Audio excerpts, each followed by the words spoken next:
Hey guys, welcome back. Tisha here, back with our first Bridgerton Season 3 review. This is episode 1.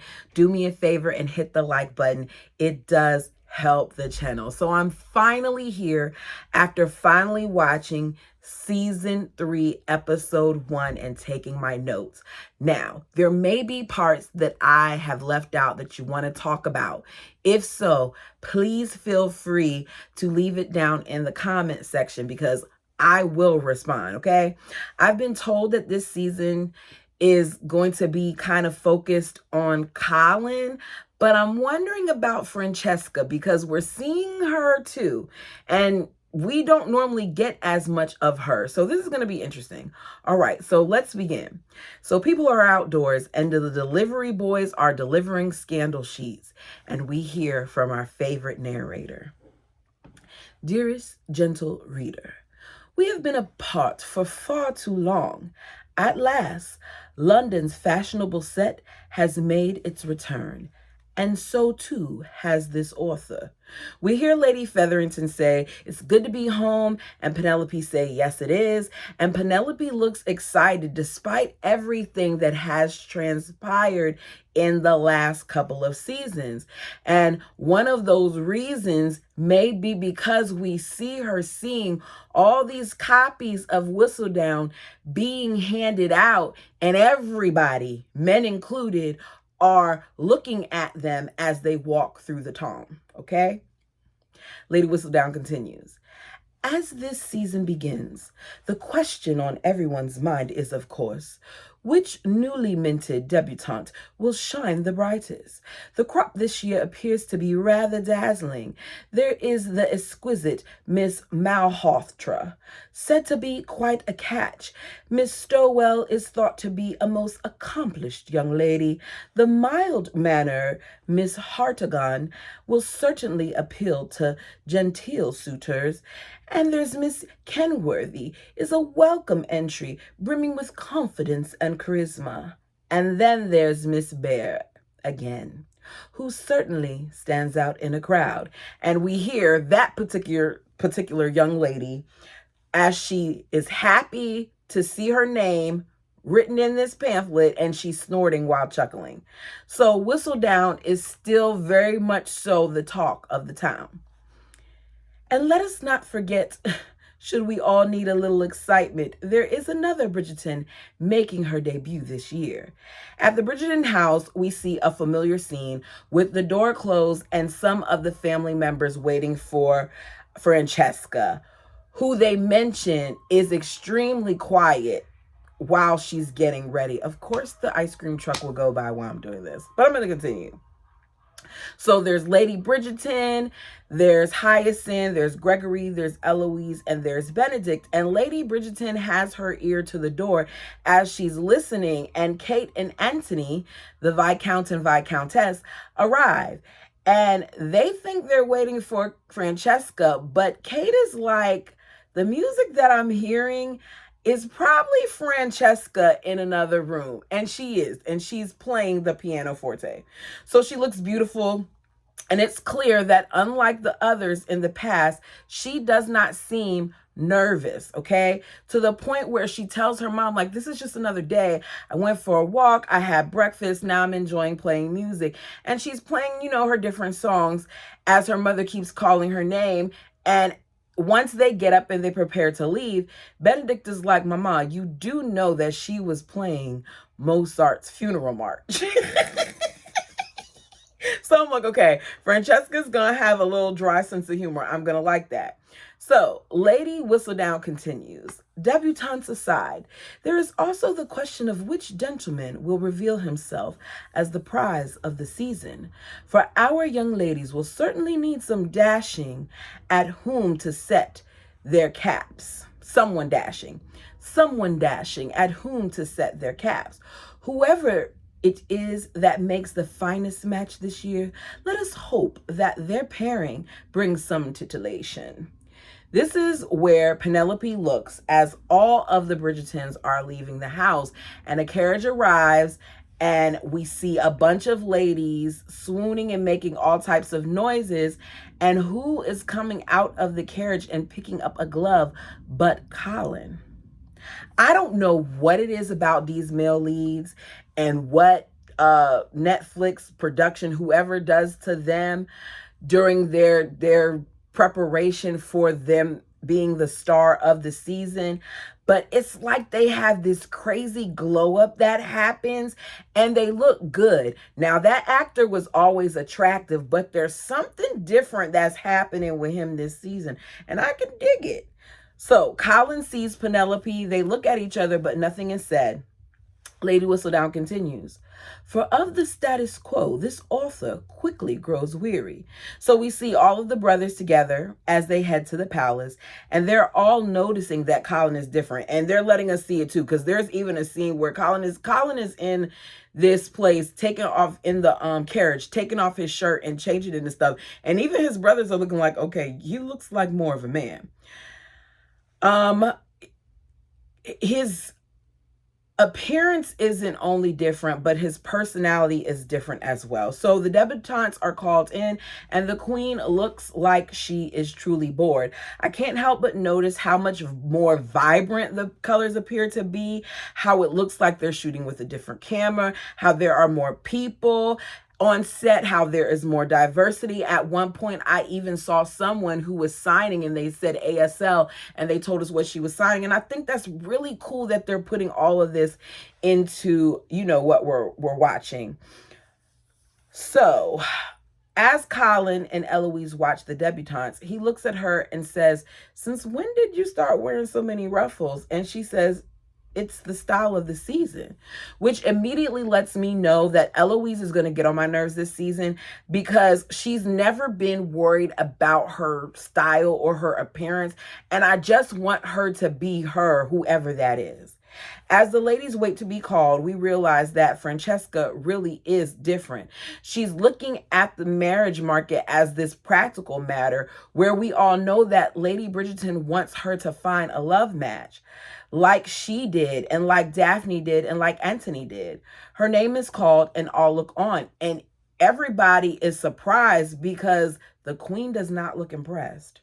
Now, normally when a Bridgerton comes forward, they expect, some excitement or something, but the queen is not impressed at all. Okay?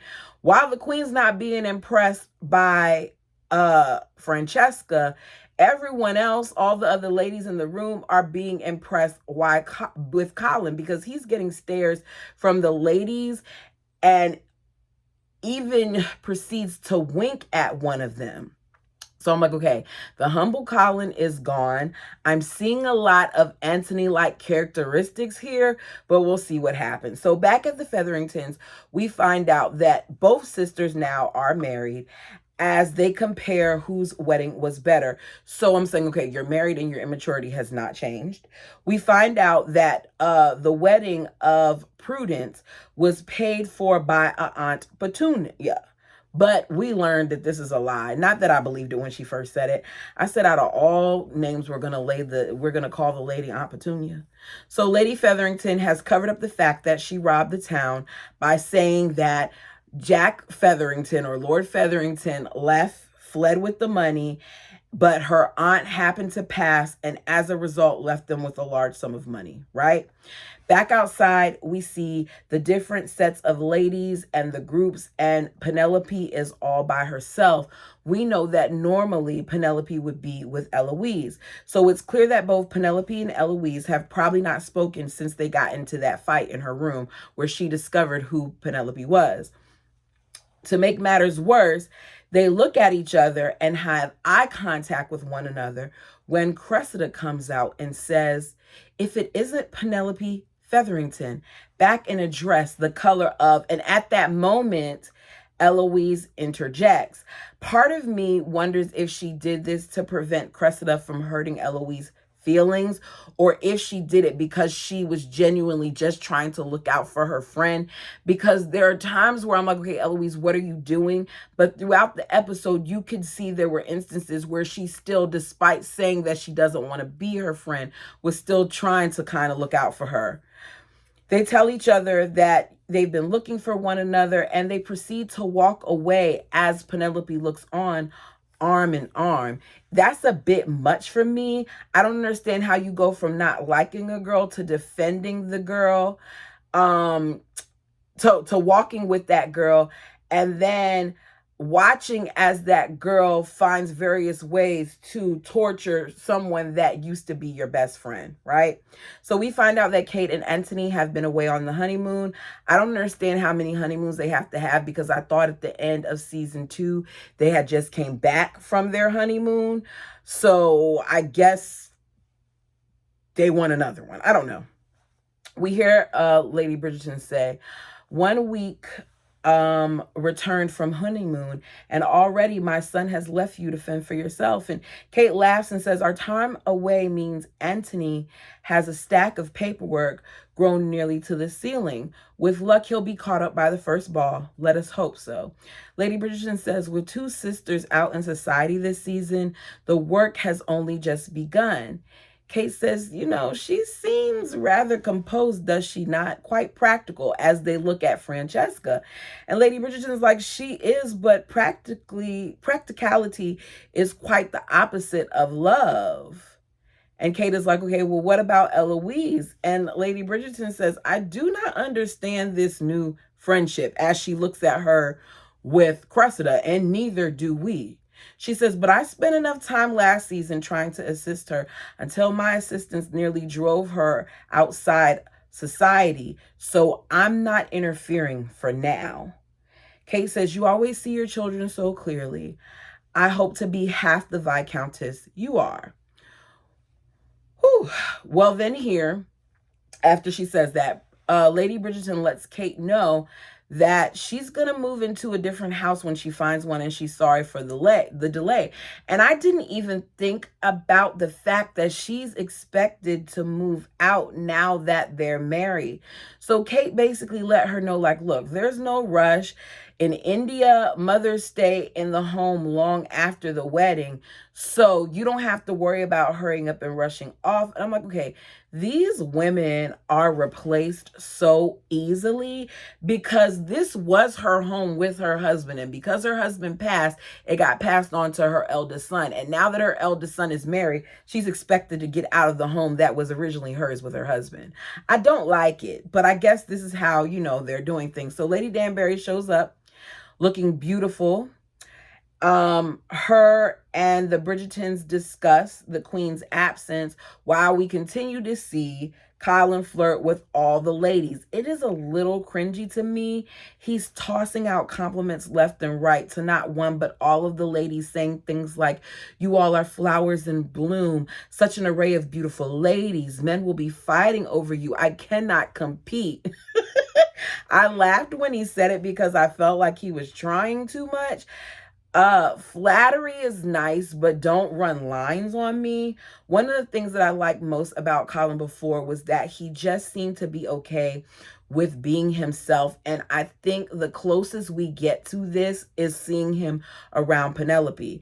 Colin is doing more talking now in the first 20 minutes of this episode than I've seen him do in other episodes in last season. So he lets us know that he's returned from months of traveling to all these different countries and immediately gets all of the ladies worked up. I mean, we see the way that they swoon over him, with him just getting out of a carriage, to the point where he's not even having to say anything, and yet they're noticing him. Now, he doesn't have the sex appeal of the Duke, but seeing how they respond to him throughout the episode kind of reminds me more of like the Duke, like he's taking on this other side of himself. I like it, but I'm not quite sure of it. Something about it comes off as he's trying too hard, but it's clear either way there is something different about him. So the Featheringtons continue to work this story out, right? The story about Cousin Jack taking off with the money he stole, as well as their inheritance from Aunt Petunia. For whatever dumb reason, Lady Featherington even talks about how the last Lord Featherington left the estate to his girls once one of them produces the heir. So the girl's son, whichever girl produces a son, will get the estate. And I feel like, okay, why are we announcing all of this to all of these people, one of them being Cressida's mom and dad, when they're very nosy and they're very opinionated? To me, it's no one's business. So I don't know why you feel the need to say it. And her announcement, of course, leads to yet another battle for the sisters. Okay, so the sisters basically are going to be having to battle it out to see who can get pregnant first. Penelope points out that if they were to have a son, the heir, and well, the estate does not go to them. It actually would go to their sons, because estates don't go to women. And it's so aggravating that it couldn't be left to his wife. I wonder why it was the case for Lady Danbury, but it's not the case for Lady Featherington. I wish we could know more about that. Maybe we'll learn more about that in Queen Charlotte if they revisit it. So we see Penelope and Colin speak, and it's nothing like it used to be, y'all. Nothing. She's giving him the cold shoulder, and to me, it seemed like it was a bit confusing to him. Like, you can tell he's looking at her like, what's going on? Back at the Featheringtons, well, not back to the Featheringtons, as they're getting ready to leave, they want to come over and eat at their mother's house because they don't have a cook like their mother. And their mother points out that they would have a better cook if they actually married a man with a title. I have an even better idea. How about if you actually learn how to cook yourselves? You wouldn't have to worry about that. But I guess that's not the thing of the time. She told them that they need to go home and work on having a baby instead of worrying about coming to their house. And then she looks at Penelope and tells Penelope, like, even though they're gone, at least you'll still be here to take care of me. Acting like her daughter isn't capable of finding a love match when she is. So it's nighttime, and we see Penelope laying in the bed, and I'm sure she's probably thinking about what her mother said about her being stuck with her, and she looks like something is on her mind. So Penelope decides it's time for a change. So it's the next day, and she's at Madame Delacroix's, letting her know that she no longer wishes to wear, her words, citrus colors. That she has realized that if she doesn't get a husband, then she's going to be left living, with her mother, or even worse, under her sister's roof. So she asks Madame Delacroix to dress her the way that she dresses the girls in Paris. Back at the Bridgertons, everyone is being given their gifts by Colin, and they all seem very excited about it until he gets to Eloise. He presents her with a book, and she tells him she's currently reading one. And I understand that she's on the outs with Penelope, but turning into another person just because you don't like something that your friend did doesn't seem right to me. The old Penelope would have the old Eloise would have loved to have a bunch of books, whether she was currently reading one or not. And Colin is standing there, and he is confused, much like I'm confused. And he's genuinely concerned, because he's like, okay, so not only have you no interest in this book currently, but you also have parted ways with Penelope, and then you're friends with Cressida of all people. I don't get it. I personally feel like she became friends with Cressida to make Penelope jealous. You all tell me what you guys think. So we later see Eloise and Penelope run into each other at the Modiste, and they finally speak. Penelope says, I've been hoping we would meet. Eloise said, did not seem so when you were hiding away in the countryside this summer. Pen says, I avoided society because I did not know if you'd want to see me. Eloise says, and because you were worried I might reveal your secret. Pen says, I do appreciate you keeping it. Eloise, I'm so sorry about everything. She says, for what you did, or because I discovered it was you who wrote such damning things. Penelope says, you may not understand, but I was trying to protect. Eloise says, no, I don't need your explanations. I have kept your secret because I do not wish to keep revisiting the past. Now you have your life and I have mine. Penelope says, with Cressida? Are you really friends with her? And Eloise says, I wish you very well, Penelope. And she leaves. It's obvious throughout this episode that Eloise, despite her trying to ignore Penelope, that she still cares about her friend. That's why she stopped her from saying whatever she was about to say when she talked about her clothing. That's why when she messed up Penelope's dress, that she told her she needs to stop being so mean. There are instances where you can see that she does still care. All right. So it's later on, and we see Will at his social club, and unlike before, it has a lot of people in there because you all remember Bridgerton said he told his friends the honorable man works there. Okay. While there, his wife is approached by a lawyer. I believe his name was Mr. Dundas. He is there to let them know that Mrs. Mondridge, great aunt Lady Kent, has passed. And unlike the Featheringtons, she has left a significant estate. All right. Now, Will's wife is surprised by this. And she's like, my aunt isn't someone that would do that. I only met her one time when I was younger, and she was very cold. And he's like, look, the lawyer's like, as a result of her death, she decided that she wanted to leave her estate to an heir. Out of all of the cousins, you're the one that has a son. So as a result of you having a son, she has left everything to your son, Nicholas. Now, this would make sense if the lady was close to them or if he was next in line, but it was only given to him because he was the first son next in line. That's crazy that the first of the male cousins get this, and he's a little kid. We don't know how old he is, but he's little.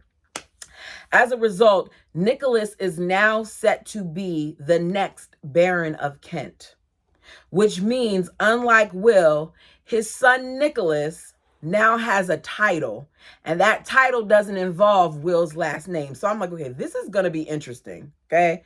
So we see that same lawyer then go to visit Lady Featherington, and he lets her know that he finds it odd that their cousin Jack would have left the estate to the first male heir of one of her daughters when none of them are actually even pregnant. So he's questioning the validity of this document.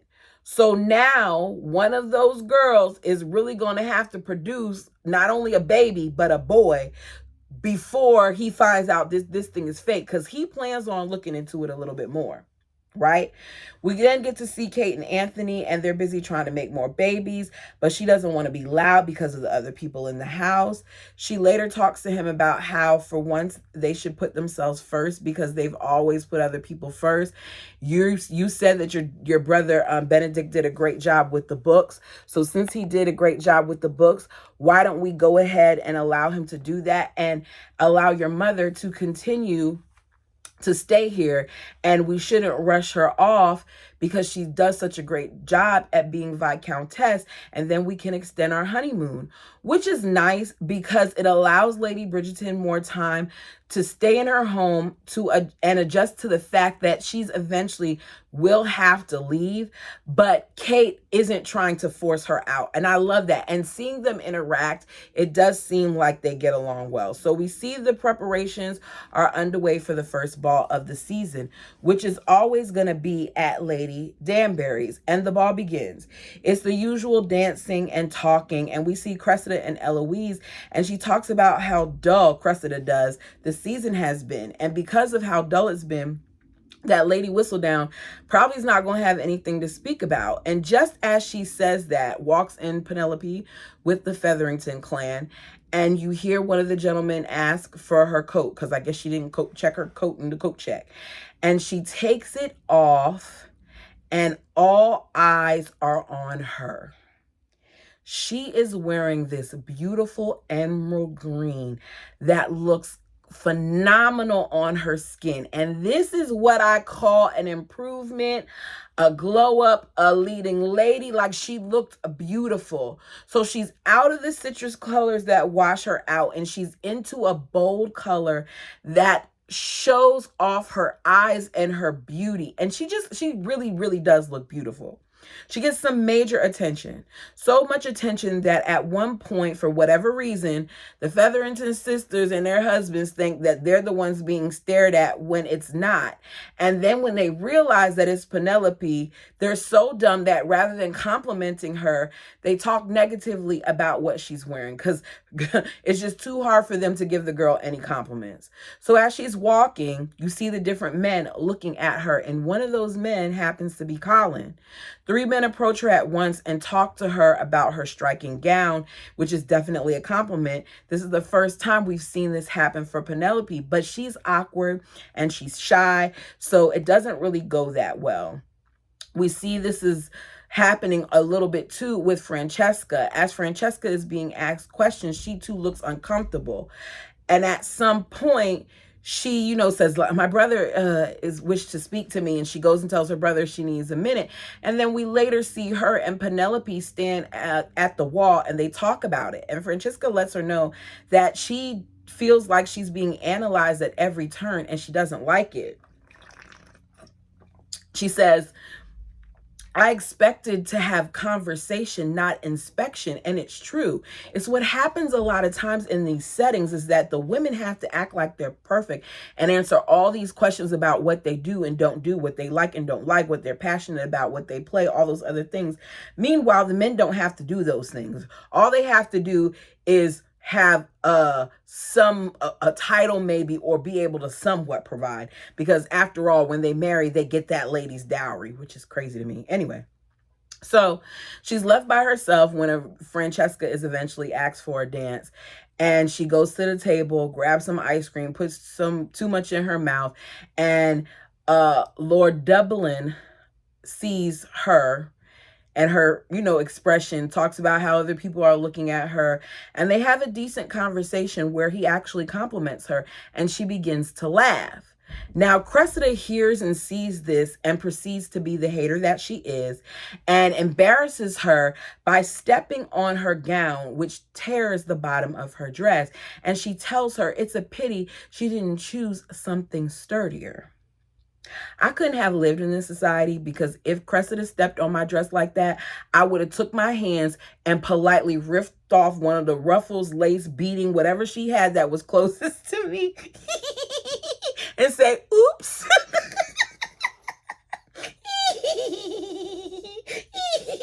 I would have been like, oops. So she finally is talking to someone who seems interested in her. And the little blonde, tall blonde, who has been on the market for just as long as Penelope has, decides to mess it up for her. So Penelope rushes off, and you can tell that she's on the verge of tears as she's going up the stairs, and she does eventually begin to cry as she's outside. Colin sees her running off, and he's bothered by it, so he goes outside too.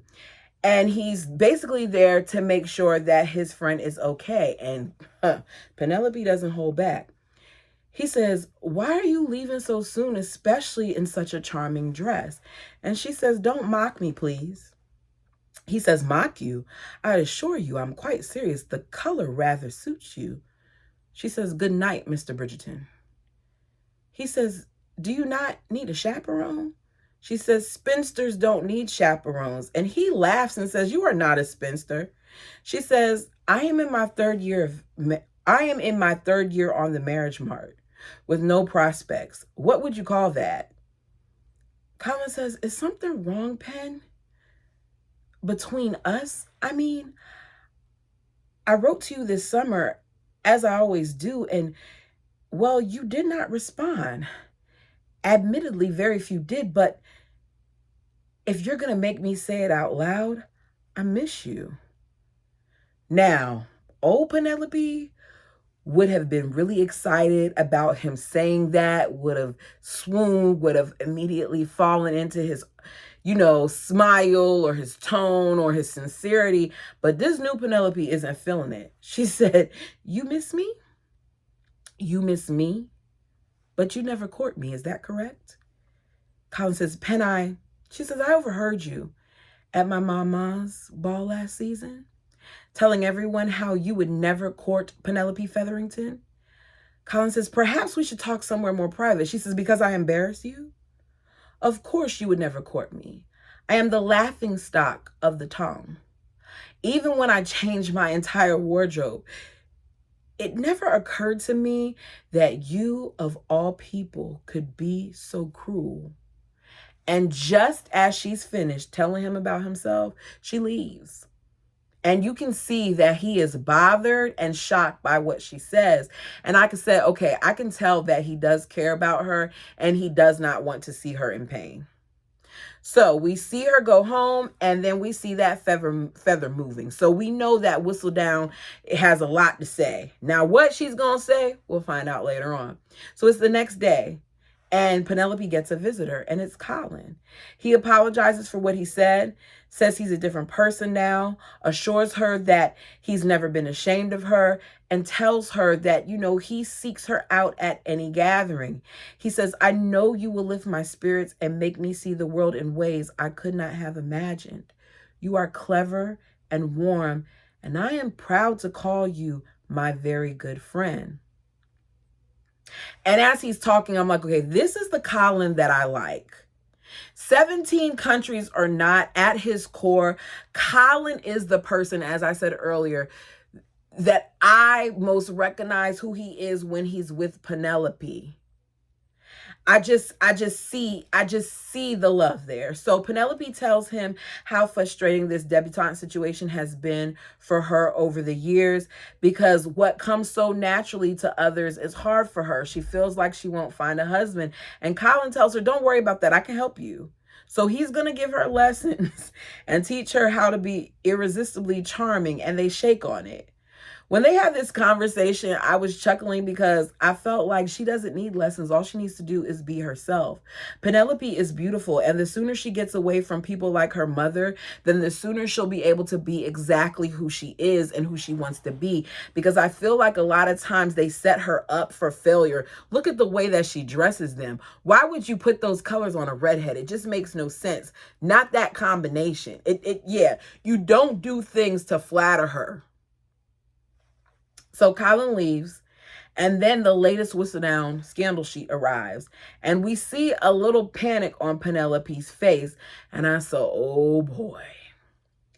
Dearest gentle reader, when the tide of change turns, it can be sudden, fierce, and deadly, especially for the unprepared. It seems to this author that our bon ton is moving with the changing tide, to be sure. At this point, we see Mondridge and his family in a carriage moving to their new estate, or should I say his son's estate, because after all, he's the one who inherited it. He looks reluctant, whereas his wife and kids look happy. Lady Whistledown continues, while others cling firmly to that which they already know, none more so than our queen, who has still yet to choose a diamond, this author wonders if her hesitancy is a symptom of fortitude or fear. If it's the latter, pride in past achievements will not benefit her, as our debutantes are ready to play this season. Your serve, Your Majesty. That comment has now piqued the queen's interest, because the queen throughout this thing was not feeling it. Lady Danbury at one point was like, look at this person, or what about that person? And then she noticed Penelope, and she's like, who is that? And she's like, Penelope, this is her third season or whatever. So this is her first time. She's like, okay. She says, I love a game, especially when I'm the victor. Next, we see Penelope, and she's approaching her sisters as they read the scandal sheet, and she tries to take it, and they're like, hold on, we're reading it. And they're like, you will be interested, though, because Lady Whistledown has a lot to say about your precious Bridgertons, especially Colin. And as soon as I heard this, I said, what did she do? Dare I say this author is ready to play as well? I do not fear change. I embrace it. And then there are some who will take the embrace of change a step too far. This is when we see Eloise being greeted by Colin, and she happens to be reading Whistledown. So even though she's upset And even though her and Penelope are no longer friends, she's still very much so interested in what is going on with Penelope.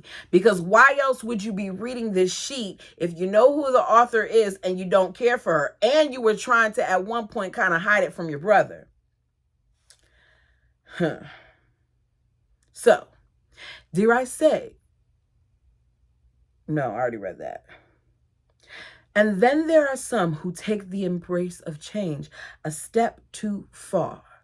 As with Mr. Colin Bridgerton, who seems to have embraced a new personality entirely.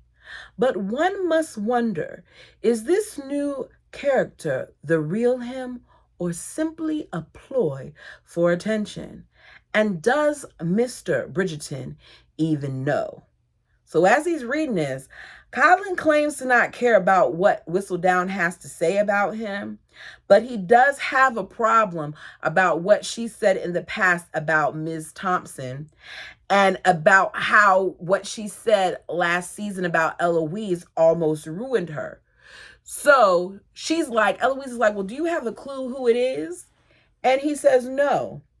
But if I ever find out who she is, then I'm going to ruin her.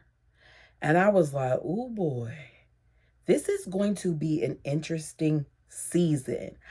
I can't wait to see how this happens, how this thing plays out, because it seems like despite what Eloise is saying, that she's still very much so trying to protect Penelope. Because here's the thing, even though you're sitting there saying in your conversation with her that you just want to forget it and leave it in the past, you could have very easily revealed who she was, but you're looking out for her still. Because why wouldn't you say to everybody, Penelope is Whistledown, or Lady Whistledown is one of the Featheringtons, or even tell your family? She hasn't told anyone. She's kept that secret to herself. I'm going to make some predictions because I've only watched this first episode. I don't want to jump ahead. I'm going to go in order this time around, since I haven't seen it and since I waited till yesterday to watch it and take notes on it. I feel like it's going to be better if I do it that way. And I've made sure that I haven't watched anything else because I don't want any spoilers. So my guess is that at some point, Eloise is going to make, or threaten to, because, I mean, we need Whistledown to stay a secret. I feel like she's going to threaten to reveal who she is, or she's going to tell her that, no, I feel like she's going to tell her that she needs to tell the town who she is. Or maybe not the town. Y'all tell me what you think. Okay, my final decision. I got to make a final decision. My final decision is she's going to tell... Eloise is going to tell Penelope that she has to tell Colin.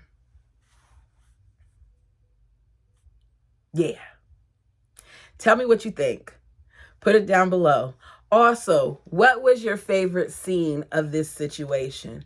My favorite scene, hands down, was when Penelope took off that cloak and everybody was looking at her, because it was the first time that I think that people actually saw her. It proves that nobody really paid attention to her when you have the queen saying to Lady Danbury, who is that? And Lady Danbury is like, that's Penelope Featherington. This is her 3rd season. You all tell me what you think down below. Until next time.